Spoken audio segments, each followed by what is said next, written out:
right, I'm going to try it again. Okay. So, happy Thursday. I had to go and come back. I didn't feel like you guys could hear me. So today is Thursday, and Thursday is the day that is ruled by Jupiter. And Jupiter is currently in Pisces at the 28th degree. Okay, perfect, great. At the 28th degree. Now, Jupiter turned direct with the new moon, and Jupiter is the ruler of the energy that we're in now. We're in Sagittarius energy. And great. So Sagittarius is ruled by Jupiter, and Jupiter traditionally ruled Pisces. Now, here's the thing about astrology that makes it so magical is that all of these things that I just said have an energetic representation. I'm sorry, my cats, Lord have mercy.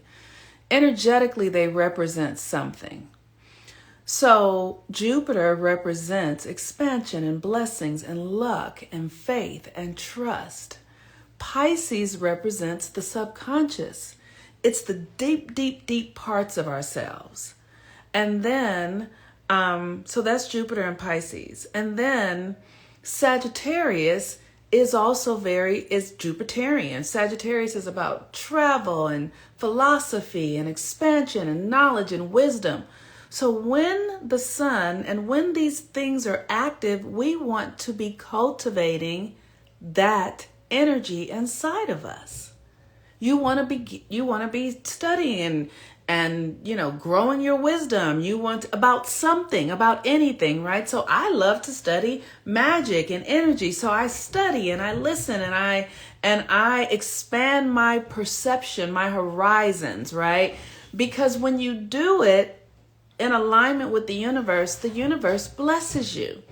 When you are aligned to the universe and the cycles and the structures that the universe functions upon, when you participate in that, you reap the benefits of it. And so that's really all I came to say. That's it. Like, this stuff is so good when you understand, because energy is everything. And, one of the things that it's fascinating right now is it's all like shop and spend and shop and spend. But now it's winter time. It's not time to spend your energy. And so it's fascinating that we live in a culture that has us doing things upside down. We shouldn't be shopping now. We should be resting now. We should be rejuvenating ourselves. We should be doing things that help us slow down to restore our energy. But our culture is like, give, go, go, go. And this is why people die earlier, because we are an energetic system. And if you don't use the energy in the way that the universe is using the energy, you are going against the tide. And so I started this conversation saying that today is a Jupiter day, and Jupiter is about expansion and blessings and wisdom and trust and faith. And so it will benefit us to put our energy towards those types of endeavors. And our culture has us upside down that says, do the opposite thing of what you really should be doing. So it decreases our life force. It decreases our life force because we're not aligned to the natural cycles. That's why I haven't felt like going anywhere. Literally, yes, it's very important to do that. It's very important to hibernate. And the other thing is, we are ending a cycle. So this for the last year and a half, we've been in an ending of a cycle.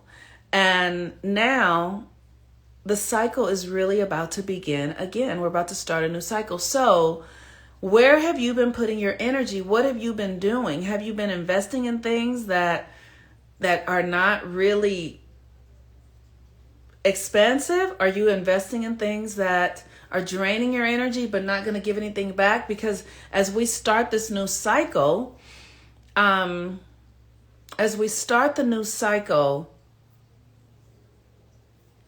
where our energy is, where we start matters. Where we start in the cycle matters. Sorry. And so it is important for us to do the work, to nurture ourselves, to restore ourselves. Pisces, Jupiter, use your imagination. Like, really learn how the creative process works. Really understand that you are a creator. You are a creator no matter what you think. What does it mean to be made in the image and likeness of God? It means to be a creator. God is a creator.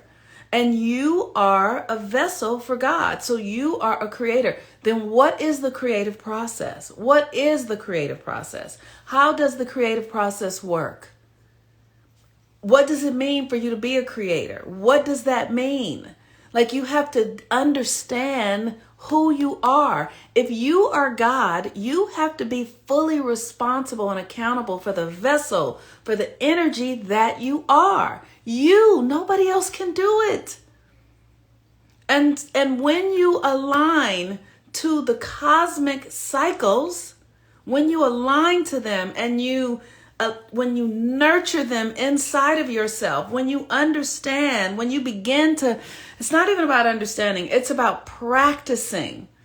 And the thing that I discovered, because, I'm a 6th house Virgo, so the thing that I know better than anybody else is you have to practice, right? Athletes get it. This is why I love studying athletes, because they practice and practice and practice and practice and practice and practice and practice. And by the time they play, they have practiced it so much that they can just go. It's like a dance. And this is how you have to practice your spirituality. This is why I created the moon cycles and the work that I do in the moon room, because it allows you to practice your spiritual gifts, practice listening, practice your intuition, practice taking direction, practice connecting to nature. So when when something happens, like maybe something is going on, I can go into myself and ask, what should I do about this? Or I remember I heard a message before I came in here. I saw a black bird. Like, you have to practice this shit. If you don't, you cannot really build a relationship to it, because the world that we live in is coming for your ass 1,000 times more than you can even understand. It's everywhere. It's in the food. They're doing all sorts of stuff to keep you distracted. So you have to build a system that allows you to practice. You must. Otherwise, you will start and stop and start and stop and start. And you need momentum. You cannot be a creator and a generator of reality if you don't have a momentum. You must. And here's the thing. People are really scared right now. There's nothing to be afraid of. What people are afraid of is that you don't have a practice in place. You're afraid because you're not practicing. You're not consistent. And it's literally like you turn your energy off. You cannot turn your energy off. You cannot abandon yourself. When you do, you fuck it up. Especially people who don't know what's going on in the cosmos. Absolutely. And that's why I come and talk about what's going on in the cosmos. And that's why I come and say, come join the community. Come do all these. Because the world that we know is dying, and we have to build our energy into a new way of being. You have to reorganize your energy, refocus it. And we thrive when we do it with community. But when we're not with community, because it's invisible, our relationship to the electromagnetic field is invisible. The relationship, the most important relationship we're having is the one that we're having with the field and with our own selves. But we can't see that. Your eyes don't really see that. Your eyes see somebody else and what they got and what they doing and how come they're doing this. And then that's what your relationship, your energy gets focused on. It gets focused on what you are actually seeing with your eyes, when what you're seeing with your eyes is not where you should focus. You want to focus within yourself. I have fallen off. I know I need the consistent. That's right. There's no other way. That you have to be consistent with it. And here's where you want to go to understand consistency. Nature. Nature never forgets to bring spring in. Never, never, never. Nature never says, oh, fuck, I'm tired. I don't have energy for spring. It does not. The sun never says, I'm not coming tomorrow, you guys. It is consistent. And so you have to find your frequency, the thing that you can do consistently. But this world has us drained. It has us tired because we're expending a lot of energy in wintertime when we should be resting.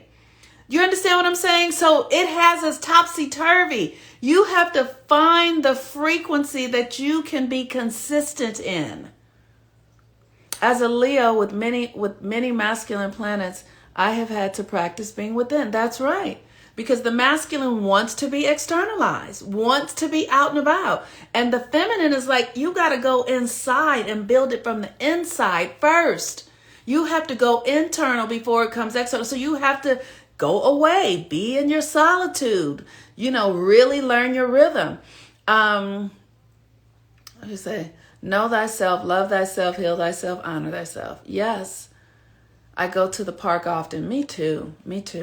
So really begin to become very well acquainted with your own frequency. Like when I had my son and the doctors were like, oh, you're having a child with Down syndrome. I was like, okay, this could suck the life out of me. Like I could lose myself entirely. And I didn't even know myself yet. I didn't even know myself. And I was like, I could lose myself. So I had to get clear, like, how am I going to use my energy going forward? How will I use my energy? And how can I use my energy in a way that works for me and the people that I'm in service to, including my child, but that doesn't exclude me? Because see, as women, we're told to just give to everybody else because we're so externally focused. That's the problem with womanhood today. It has you focused on everyone else but yourself. And if you are the creator of the material reality, which women are the creator of material reality, you must align yourself in a way that doesn't drain you, that allows you to rest sometimes. You must. And when you don't, you run out of energy.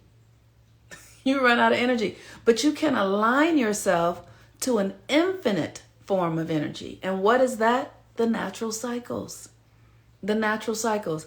This energy is infinite. And when you align to it, you don't run out of energy because oh, it's time to rest. Oh, now it's time to move. Oh, now it's time to this. Oh, now it's time. And this universe has been doing it for billions of years. And it has not run out of energy yet. Though they say the sun will stop one day. But it's billions of years away.